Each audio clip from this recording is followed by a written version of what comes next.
Сәлам яшьләр. Биредәге күп һәм матур костюмнардан безнең бүген театр белән илһамлануыбызны инде аңлап алгансыздыр. Чыннан да без сезнең белән бүген Габдулла Кариев исемендәге яшь тамашачылар театрында һәм биредә Алтын чәч дип аталучы спектакль дөнья күрде. Әйдәгез әле аның актерлары белән якыннанрак танышып китик. Алсу Шакирова.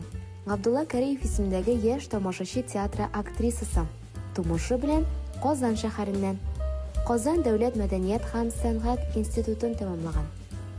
Илназ Хабибуллин, актер. Тумышы белән Азнакай районыннан. Казан театр училищесын һәм Казан дәүләт мәдәният һәм сәнгать институтын тәмамлаган.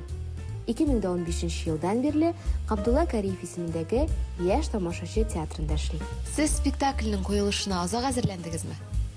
Өч атнада чыкты, ул җиңел чыкты, аның бер атнасын без укыдык. Бик узак итеп укыдык. Анда монологлардан торгач, төшенергә кирәк, мәгънәсен, нине режиссер белән аңлатып. Аңламаган әйберләр күп булды. Без аны башта беренче тапкыр укыганнан соң бөтенләй аңладык дип әйтә алмыйбыз. Аңлашыла да улаймы?